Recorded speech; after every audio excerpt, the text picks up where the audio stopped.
एक बार फिर मैं आपके सामने चंचल कुमार शर्मा एक नए वीडियो के साथ। हमारा चैप्टर चल रहा है लेसन नंबर 3 विद्युत रसायन। उसमें हमने इलेक्ट्रोड विभव के बारे में भी जानकारी प्राप्त कर ली है।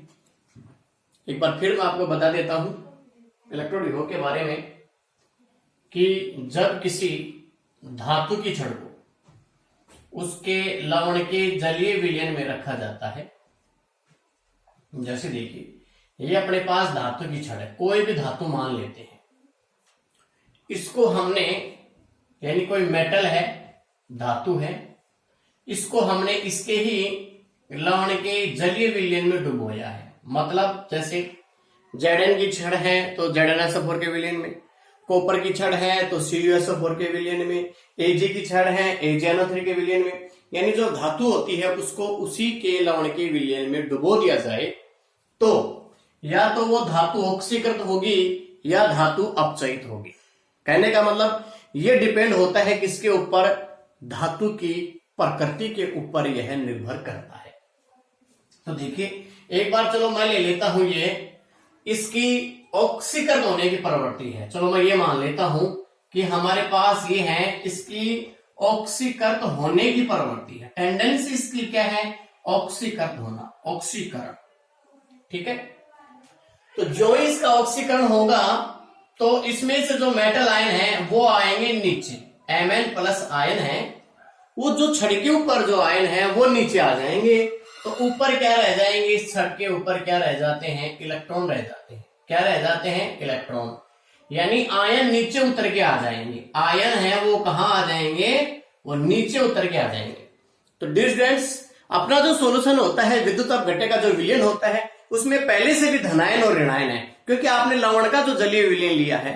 जैसे हम ZnSO4 का लेंगे तो उसमें विलयन में Zn+2 और SO4-2 उपस्थित होंगे। ठीक है, अब आपने कोई भी लिया है XYZ, कोई भी मेटल आपने लिया है, उसका कोई भी साल्ट लिया है, तो जब ऊपर से धनायन नीचे आएंगे तो नीचे धनायन की संख्या में क्या हो जाएगी, वृद्धि। अपना जो विलयन है वो एक तरह से इसमें धनायन की संख्या में क्या हो जाएगी, वृद्धि हो जाती है। तो इस प्रकार से इसके संधि पृष्ठ के ऊपर, इसका जो संधि पृष्ठ है इसके ऊपर पहले तो क्या होगा, मेटल है, उसने इलेक्ट्रॉन त्याग दिए n संख्या में, कितनी भी संख्या है, दो का त्याग कर रहा है कि 3 इलेक्ट्रॉन का त्याग कर रहा है वो।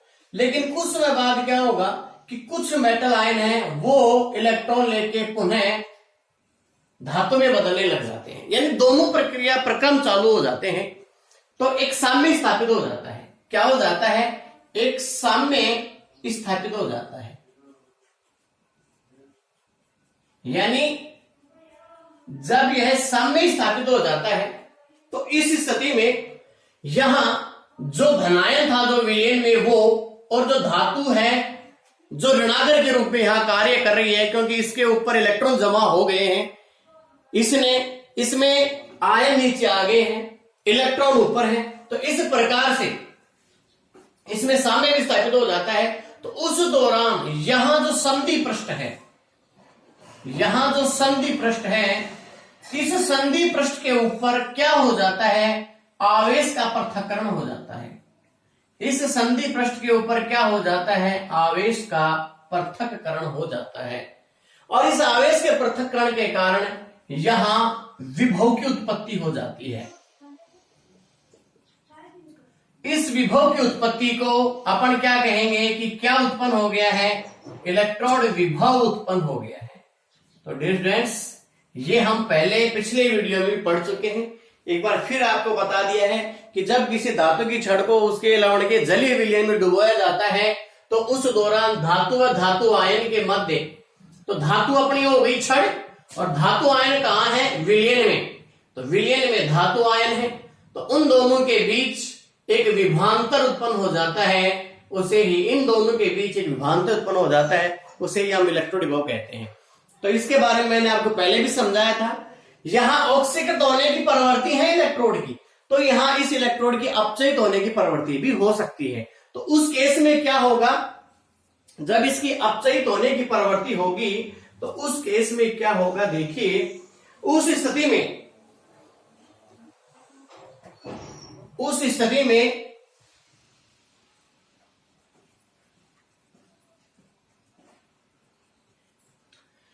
जैसे ये छड़ है, यहां Cu+2 आयन और SO4- आयन हमने कॉपर सल्फेट के विलयन में कॉपर की छड़ को हमने डुबोई दी, तो ये Cu+2 आयन यहां आएगा। तो Cu+2 आयन जब यहां आएगा तो ये क्या करेगा, Cu+2 प्लस 2 इलेक्ट्रॉन, और ये किसमें कन्वर्ट हो जाएगा, Cu में। तो इस छड़ के ऊपर क्या आ जाता है, पॉजिटिव चार्ज आ जाता है। क्या आ जाता है, छड़ के ऊपर पॉजिटिव चार्ज आ जाता है। कहने का मतलब है ये Cu+2 इसके ऊपर यहां चिपकने लग जाएगा और छड़ के ऊपर पॉजिटिव चार्ज आ जाएगा, और विलयन में Cu+2 आयनों की संख्या कम हो जाएगी, उसकी तुलना में SO4- आयन विलयन में ज्यादा रहेंगे, क्योंकि Cu+2 Cu में कन्वर्ट हो चुके हैं। तो इस प्रकार से यहाँ SO4- आयनों की संख्या तो विलयन में ज्यादा है, तो एक तरह से विलयन यहाँ नेगेटिव रहेगा और ये छड़ यहाँ पॉजिटिव के रूप में रहेगी। तो यहाँ संधि पृष्ठ के ऊपर भी आवेशों का क्या हो गया है, पृथक्करण हो गया है। तो इस आवेशों के पृथक्करण के कारण ही विभव की क्या हो जाती है, उत्पत्ति हो जाती है, और इस विभव की जो उत्पत्ति हुई है उसे हम इलेक्ट्रोड विभव के नाम से जानते हैं। इसकी मैंने पहले व्याख्या कर दी है इलेक्ट्रोड विभव की पिछले वीडियो में। अब हम थोड़ा सा आगे देखते हैं, आगे बढ़ते हैं। तो मैंने आपको मानक इलेक्ट्रोड विभव भी बता दिया था कि जब 298 केल्विन ताप के ऊपर 298 केल्विन ताप के ऊपर और इस विलयन की जो सांद्रता है वो 1 मोल प्रति लीटर है। इस विलयन की सांद्रता कितनी है, 1 मोल प्रति लीटर है, और इसमें कोई इलेक्ट्रोड डूबा हुआ है। तो 298 केल्विन ताप पर 1 मोल प्रति लीटर सांद्रता के विलयन में डूबे हुए इलेक्ट्रोड का इलेक्ट्रोड विभव क्या कहलाता है, तो ये भी मैंने आपको बता दिया था, वो क्या कहलाता है, मानक इलेक्ट्रोड विभव कहलाता है। वो क्या कहलाता है, मानक इलेक्ट्रोड विभव कहलाता है, जिसे इस ऊपर स्क्रिप्ट से प्रदर्शित किया जाता है। तो ये अपन इसकी भी चर्चा पहले कर चुके हैं कि मानक इलेक्ट्रोड विभव क्या होता है।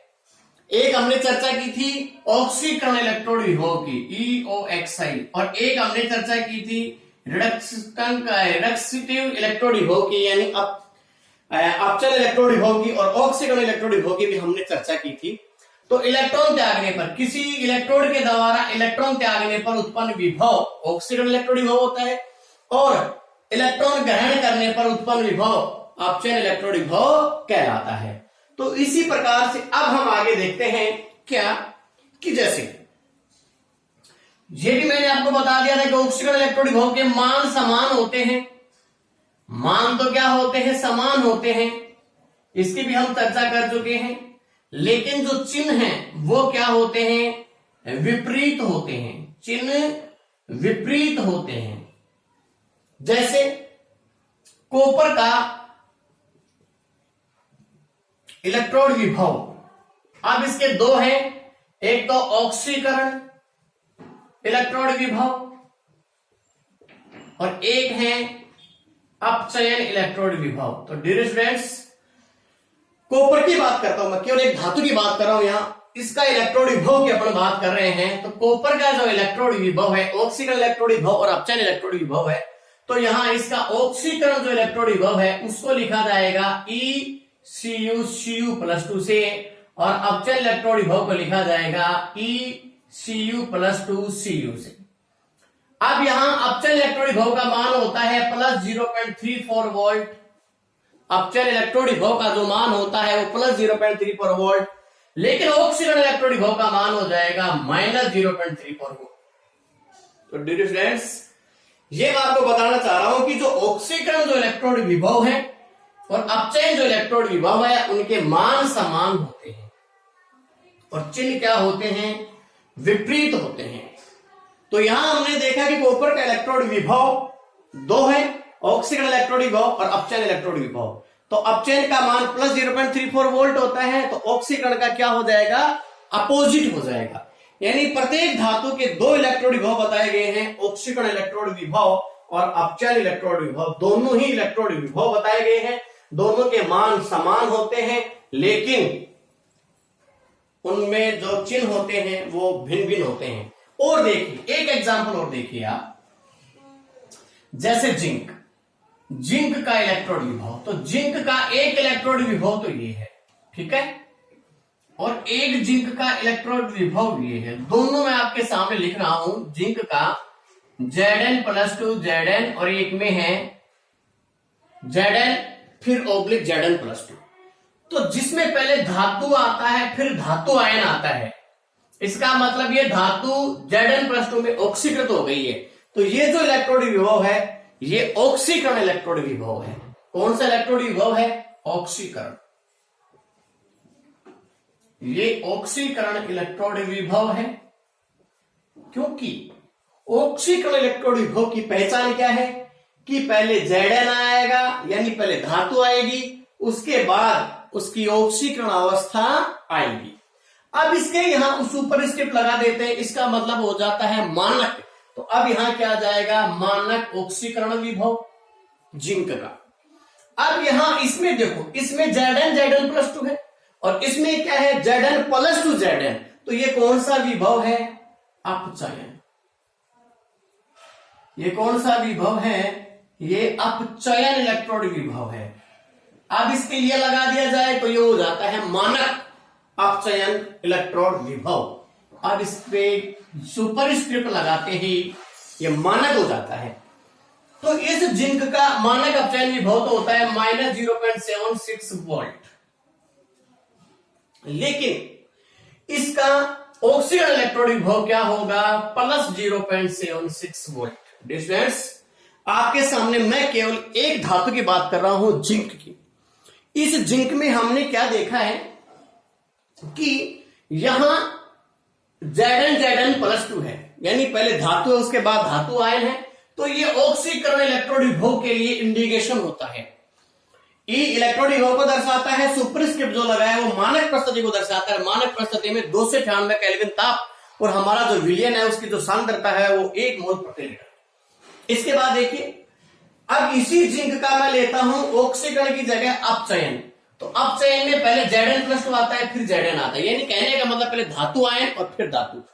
अब हम देखते हैं इसका -0.76 वोल्ट अगर मानक अपचयन विभव है तो इसका ऑक्सीकरण विभव क्या हो जाएगा? इसका जस्ट उल्टा, यानी यहां नेगेटिव है तो पॉजिटिव आ जाएगा, पॉजिटिव है तो क्या आ जाएगा? नेगेटिव आ जाएगा। ये हमने इसके इलेक्ट्रोड विभव के बारे में थोड़ी सी जानकारी प्राप्त की है। अब देखिए, अब आपको एक थोड़ा सा ये लग रहा होगा कि मैं ये मान लिख रहा हूं -0.76 + 0.34 वोल्ट, ये मान मैं कहां से लेके आ रहा हूं?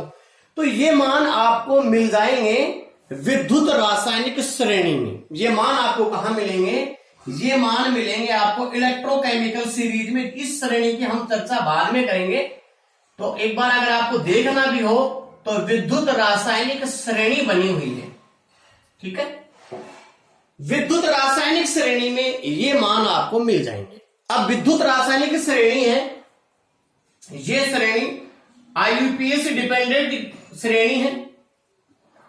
इस श्रेणी में अगर आप देखोगे विद्युत रासायनिक जो श्रेणी है, इस श्रेणी में मानक अपचयन विभव के मान ही लिखे हुए हैं। विद्युत रासायनिक श्रेणी जो है इसमें मानक अपचयन विभव के मान लिखे हुए हैं। कहने का मतलब आपके सामने देखिए दो विभव आ रहे हैं, एक तो ऑक्सीकरण इलेक्ट्रोड विभव, एक विभव तो ये आ रहा है जिसका नाम है ऑक्सीकरण इलेक्ट्रोड विभव डिस्टेंस, और एक आ रहा है अपचयन इलेक्ट्रोड विभव। अब कंफ्यूजन वाली बात यह आ गई कि जब दो विभव आए तो फिर क्या किया जाए। तो प्यारे विद्यार्थियों, IUPAC सिस्टम ने या रसायन शास्त्रियों ने, रसायन विज्ञान के वैज्ञानिकों ने क्या किया? अपचयन इलेक्ट्रोड विभव को महत्व दे दिया। उन्होंने ऑक्सीकरण इलेक्ट्रोड विभव को नेग्लेक्ट कर दिया और अपचयन इलेक्ट्रोड विभव को मान्यता दे दी। यानी उस विद्युत रासायनिक श्रेणी में जो भी विभव लिखे गए हैं वो सारे के सारे अपचयन इलेक्ट्रोड विभव लिखे गए हैं।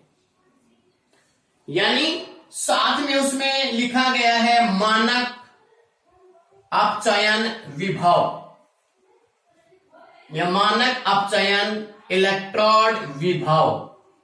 कहने का मतलब ऑक्सीकरण इलेक्ट्रोड विभव केवल और केवल हमें यहां बस पढ़ना है कि ये भी एक प्रकार का कोई इलेक्ट्रोड विभव है।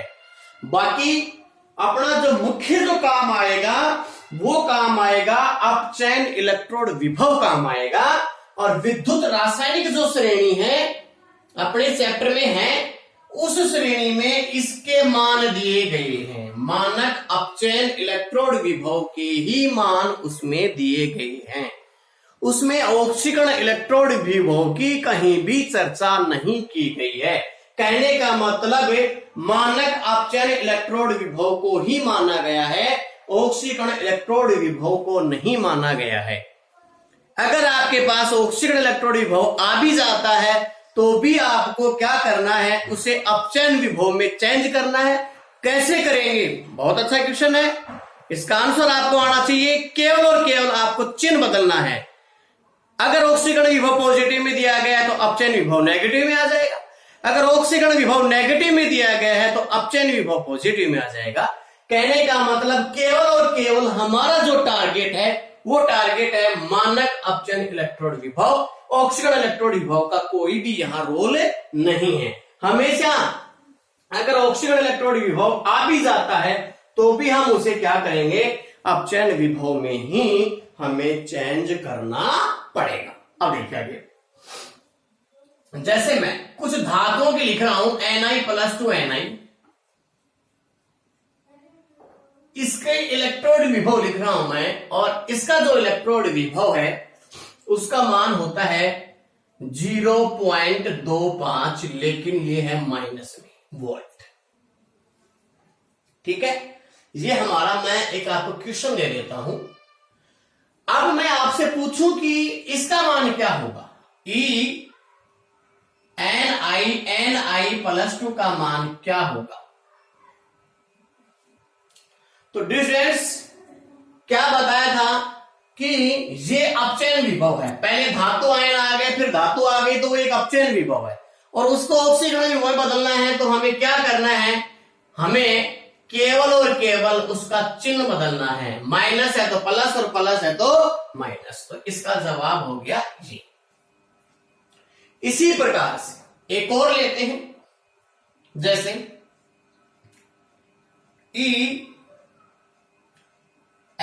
Fe+2Fe, इसका मान दे रखा है -0.44 वोल्ट। कहने का मतलब है ये जो मान दिए गए हैं ये मानक अपचयन विभव का मान है। पहले धातु आयन आ गया, फिर धातु आ गया। अगर धातु आ जाए तो ऑक्सीकरण विभव हो जाएगा। तो इसका ऑक्सीकरण विभव क्या होगा ये आपको बताना है। तो डियर स्टूडेंट, कुछ भी नहीं करना है, माइनस आया तो आपको प्लस लिखना है। ये ऑक्सीकरण और अपचयन इलेक्ट्रोड विभव हैं, मान समान और चिन्ह विपरीत होते हैं। ये आपके सामने मैंने पेश किया है दो एग्जाम्पल के जरिए कि यहां धातु आयन आ गया, धातु आ गया, इसके बाद धातु, फिर धातु आयन आया है। यही परिवर्तन हो जाने के कारण ऑक्सीकरण और अपचयन हो जाता है, और उसी के बाद हम चिन्ह क्या करते हैं, बदल देते हैं। अब आगे देखिए, ऑक्सीकरण विभव किसी भी काम का नहीं है, अपचयन विभव ही आपके काम आने वाला है। अब अपचयन विभव की हम बात कर लेते हैं। देखिए, जैसे हमारे पास Mg+2Mg, इसका मतलब अपचयन विभव ही आएगा। इसका जो मान दिया गया है वो मान दिया गया है -2.37 वोल्ट। इसी प्रकार K+K, इसका जो मान दिया गया -2.93 वोल्ट। इसके बाद इसका जो मान दिया गया है वो दिया गया -0.79 वोल्ट।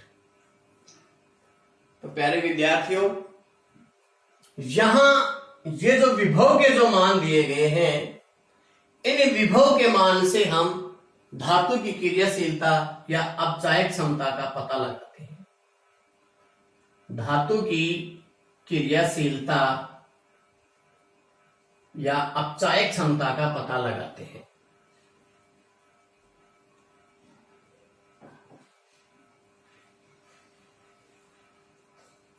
धातु की क्रियाशीलता और अपचय क्षमता का पता लगाते हैं तो हम क्या देखेंगे कि अपना जो अपचयन विभव है उसका मान जितना कम होगा धातु की अपचय क्षमता भी उतनी ही अधिक होगी। यानी अपना जो electrode potential reduction electrode potential यानी अपना जो अपचयन विभव है वो यदि कम होगा तो उसकी अपचय क्षमता अधिक होगी।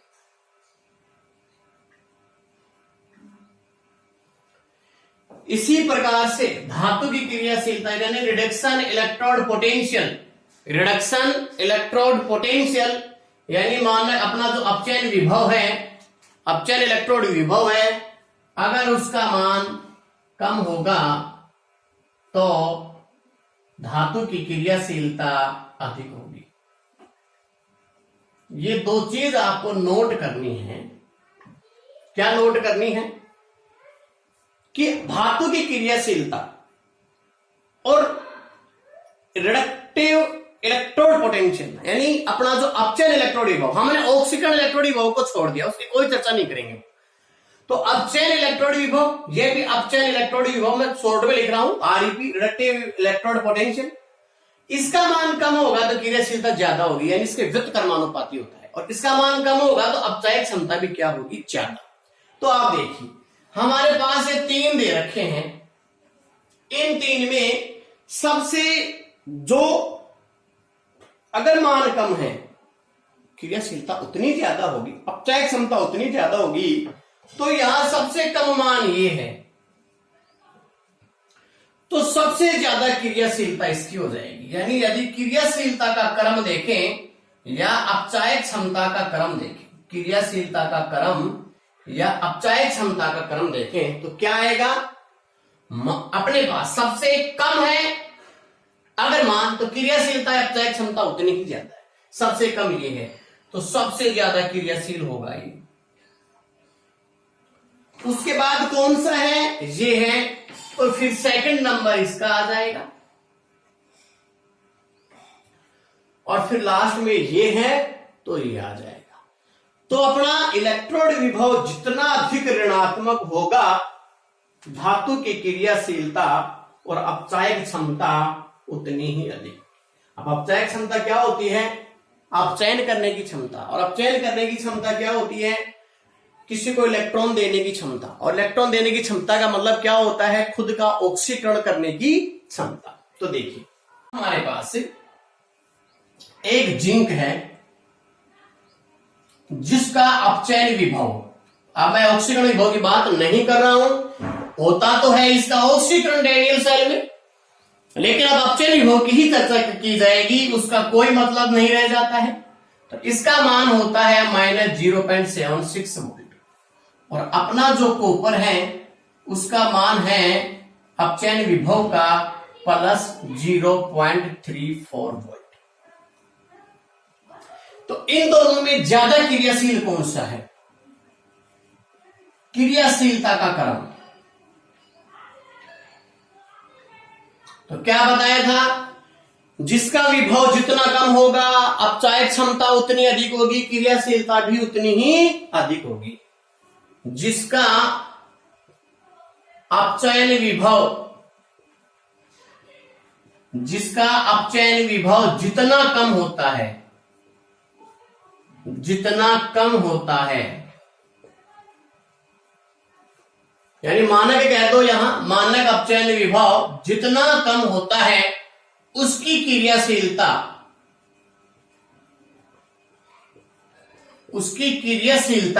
व अपचय क्षमता उतनी ही अधिक होती है।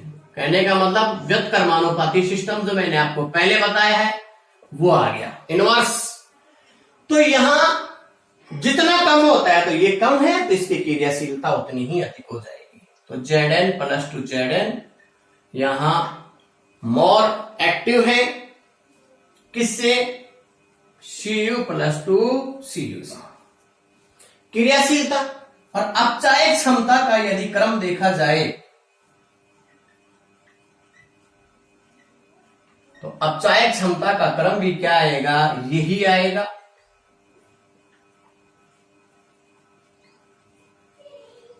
अब आपके दिमाग में जो एक प्रश्न उठ रहा था कि डैनियल सेल में जिंक ही इलेक्ट्रॉन प्रदान क्यों करता है, जिंक ही इलेक्ट्रॉन डोनेट करता है, कॉपर इलेक्ट्रॉन डोनेट क्यों नहीं करता है, कॉपर वहां इलेक्ट्रॉन लेने की प्रवृत्ति क्यों रखता है।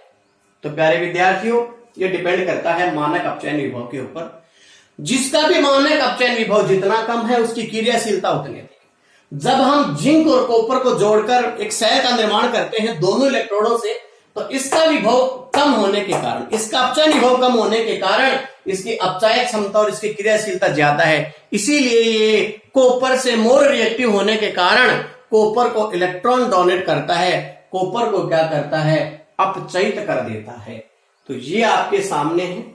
अब हम किसी भी इलेक्ट्रोड के इलेक्ट्रोड विभव से हम बता सकते हैं, स्क्रीनशॉट ले लीजिए, किसी भी इलेक्ट्रोड के इलेक्ट्रोड विभव से हम बता सकते हैं कि वो एनोड के रूप में कार्य करेगा या कैथोड के रूप में कार्य करेगा। तो प्यारे विद्यार्थियों देखिए, जैसे अगर हम क्या करते हैं, हमने क्या किया, एक निकिल धातु ली, उसका इलेक्ट्रोड लिया निकिल का, और चलो दूसरा हम ले लेते हैं मैग्नीशियम का या एजी का ले लेते हैं, ठीक है।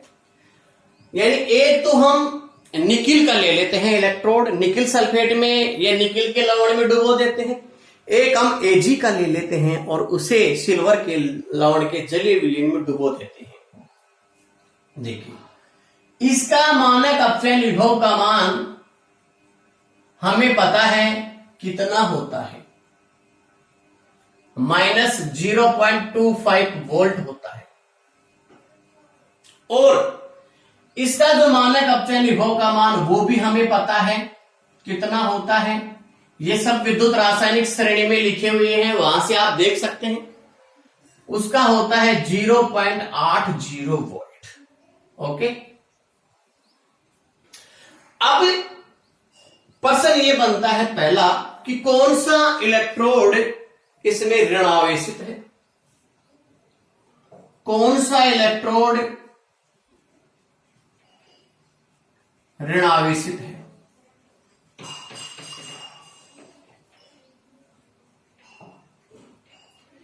यानी हमने दो इलेक्ट्रोड लिए हैं और इन दोनों से हमने क्या बना दिया है, सेल बना दिया है।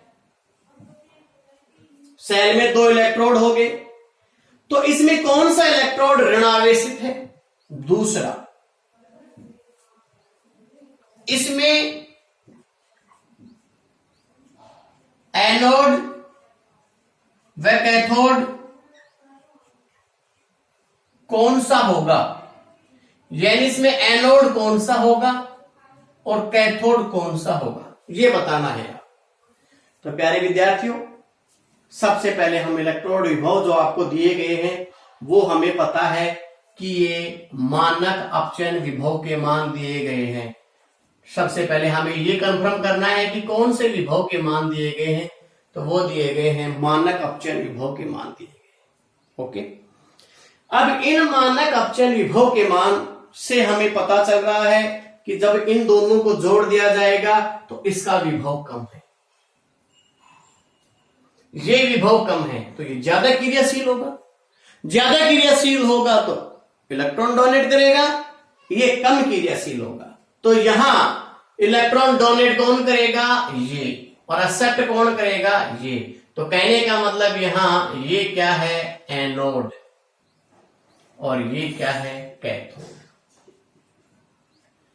यानी जिस इलेक्ट्रोड के अपचयन विभव का मान अगर आप तुलना करो और उसका मान यदि कम हो, अगर आप तुलना करो और उसका मान कम हो, इसका मान कम है, तो ये मोर रिएक्टिव है, इलेक्ट्रॉन डोनेट करेगा, इस पर ऑक्सीकरण अभिक्रिया होगी। डोनेट करेगा तो इस पर कौन सी अभिक्रिया होगी, ऑक्सीकरण, और जिस पर ऑक्सीकरण अभिक्रिया होती है वो क्या कहलाता है, एनोड। तो इस पर कौन सी समीकरण हो जाएगी, Ni+2+2 इलेक्ट्रॉन। अब दूसरा है अपने पास ये क्या करेगा, इसने दो इलेक्ट्रॉन का त्याग किया है, तो ये Ag++1 इलेक्ट्रॉन एक बार में एक इलेक्ट्रॉन एक्सेप्ट करेगा, लेकिन इक्वेशन लिखेंगे दो से मल्टीप्लाई करेगा। अगर अपन पूर्ण सेल अभिक्रिया लिखेंगे तो इसको 2 से मल्टीप्लाई करके लिखेंगे, जो पहले मैं आपको समझा चुका हूं। अब एनोड क्या होता है, नेगेटिव होता है, और कैथोड क्या होता है, पॉजिटिव होता है। कैथोड यहां कैथोड ये है, कैथोड क्या होता है, पॉजिटिव होता है। किसमें, विद्युत रासायनिक सेलों की बात कर रहे हैं हम उसमें। तो इसमें कौन सा इलेक्ट्रोड ऋणावेशित है, तो जिसका जवाब क्या होगा, Ni+, यानी निकिल इलेक्ट्रोड है वो क्या है, ऋणावेशित है। इसमें एनोड कैथोड कौन सा होगा, तो इसमें निकिल तो क्या होगा, एनोड होगा, और Ag क्या होगा, कैथोड होगा।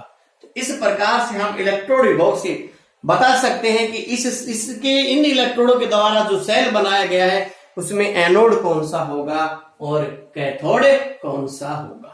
और एग्जांपल देखिए आप, एक और एग्जांपल देखते हैं हम इसका, कि इसमें कौन पॉजिटिव होगा, कौन नेगेटिव होगा, इस पर कौन सी अभिक्रिया संपन्न होगी, ये सब देखते हैं। देखिए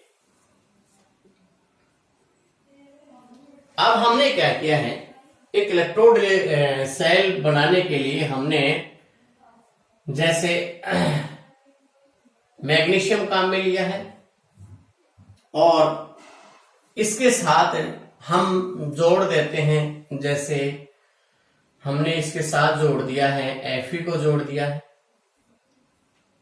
यानी यहां Mg+2 Mg और यहां Fe+2 Fe।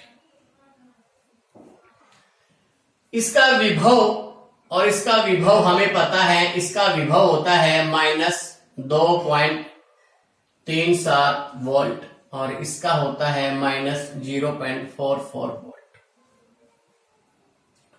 दोनों से हमने सेल बनाया है, तो जब हम दोनों से जब सेल बना देंगे, जिसका विभव कम होगा वो एनोड होगा और जिसका विभव ज्यादा होगा वो कैथोड होगा। केवल हम इस विभव से ही अंदाजा लगा लेंगे। तो हमने इसमें भी देखा, ये एनोड होगा और ये कैथोड होगा। इस परोक्षीकरण अभिक्रिया होगी एनोड पर, तो वो अभिक्रिया क्या होगी, Mg+2+2 इलेक्ट्रॉन।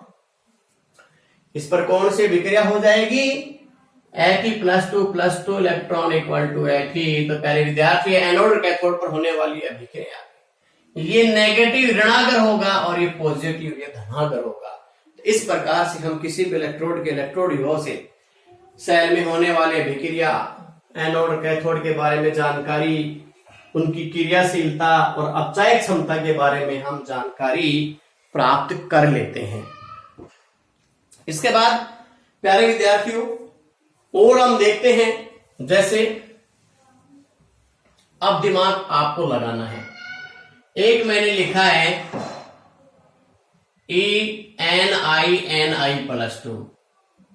अब दिमाग आपको लगाना है, थोड़ा सा दिमाग यूज लेना, ठीक है। ये लिखा है मैंने और इसका मान लिख दिया मैंने 0.25 वोल्ट, ओके। और दूसरा जो मैंने लिखा है वो लिख दिया है इसके साथ मैं ऐड कर देता हूं किसको, Ag+,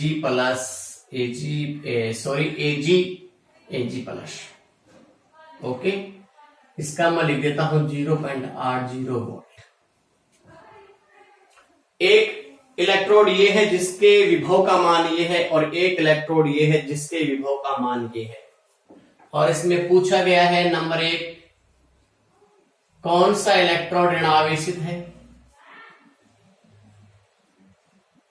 कौन सा इलेक्ट्रोड ऋणावेशित है।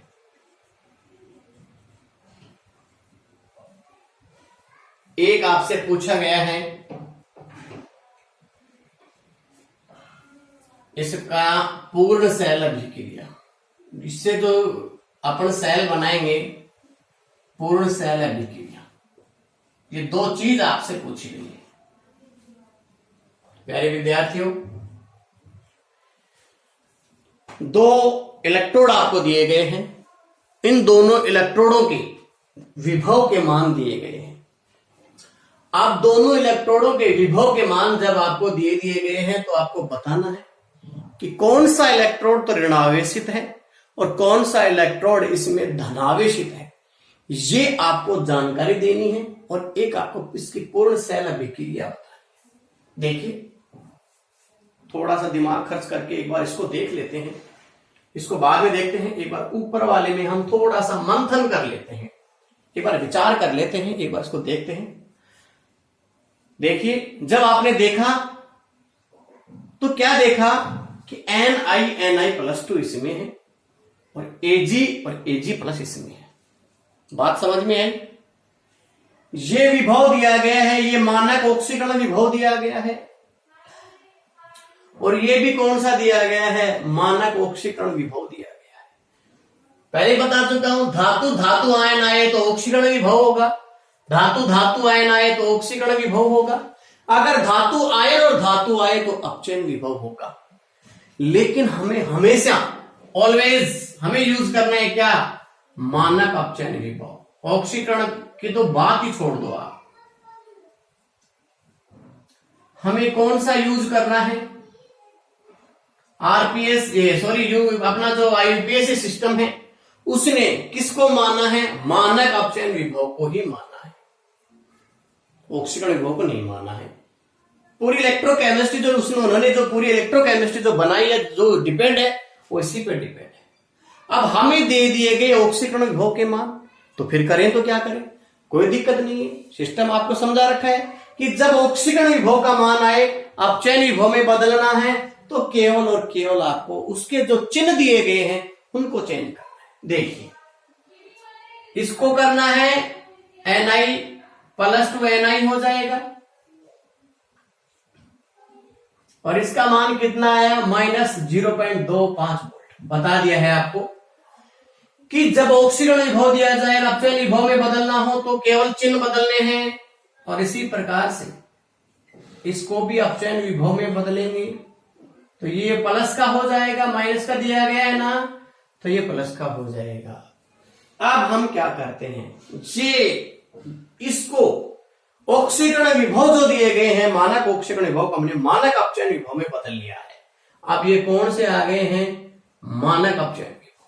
अब देखिए, मानक अपचयन विभव में अब हम इससे सेल देखेंगे, जब इसको जोड़ेंगे तो जो सेल बनेगा उसमें जिसका विभव कम है वो एनोड होगा, तो निकिल यहां क्या होगा? एनोड। दूसरा है Ag+Ag, तो यहां यानी अपना Ag है, ये क्या होगा? कैथोड। तो बात समझ में आ गई?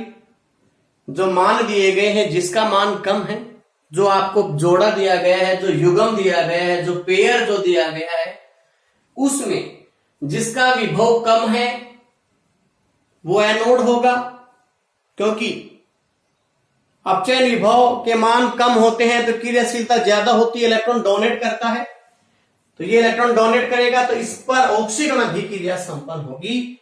वो अभिक्रिया होगी Ni+2+2 इलेक्ट्रॉन। यहां ये Ag कैथोड है और इस पर कौन से अभिक्रिया हो जाएगी? Ag+1 electron = Ag। अब इन दोनों को मिला के आप पूर्ण सेल अभिक्रिया लिख देना, इसके नीचे लिख देंगे तो क्या आ जाएगी इक्वेशन? Ni+2Ag+, क्योंकि यहां प्लस एक इलेक्ट्रॉन है, इसको 2 से मल्टीप्लाई करना पड़ेगा, Ni+2+2Ag। ये इसकी पूर्ण सेल अभिक्रिया हो गई है। कौन सा इलेक्ट्रॉन ऋणावेशित होगा? तो ऋणावेशित कौन सा होता है इन सेलों में? एनोड। और एनोड कौन सा है यहाँ? निकिल। तो निकिल यहाँ क्या होगा? ऋणावेशित इलेक्ट्रोड यानी एनोड के रूप में कार्य करेगा। तो डियर स्टूडेंट्स, इस टाइप के और भी क्वेश्चंस जो दिए गए हैं उस क्वेश्चंस के बारे में देखिए, आप चर्चा कीजिए, उनके बारे में आप पढ़िए, और भी आपको क्वेश्चन मिलेंगे इस टाइप के, छोटे छोटे न्यूमेरिकल भी मिल जाते हैं, ये चेंज करना है, ये सब सिस्टम उसमें दिया गया है, तो उनको आप समझिए, करिए। हमारे से ज्यादा अगर आप मेहनत करोगे तो ही आपको अच्छा समझ में आएगा, और आप ये चाहो कि हम ही मेहनत करते रहें और आप केवल एक दर्शक बने रहो तो उससे काम चलने वाला नहीं है। तो प्यारे विद्यार्थियों, आप और भी ज्यादा अगर सीखना चाहते हैं तो आपको मेहनत करनी पड़ेगी। बार बार वीडियो देखिए, आप बुक में जो क्वेश्चन दिए गए हैं उनको सोल्व कीजिए, और इसके बाद अपना इलेक्ट्रोड विभव मैंने आपको दोबारा रिपीट करके बताया है। और भी इससे रिलेटेड जो क्वेश्चन बनते हैं वो क्वेश्चन मैंने आपको बताए हैं कि कौन सा एनोड होगा, कौन सा कैथोड होगा, ये सब सिस्टम आपको मैंने बता दिया है। अब आगे नेक्स्ट अपना जो वीडियो होगा इन्हीं से रिलेटेड होगा, सेल विभव का, सेल विभवांतर का। तो बेस्ट आपके लिए यही रहेगा कि ये कंफर्म होगा तो आगे समझ में आएगा। तो तब तक आप इन चीजों को और अच्छे ढंग से पढ़ लीजिए, कंफर्म कर लीजिए। तब तक के लिए मैं आपसे विदा लेता हूं। धन्यवाद।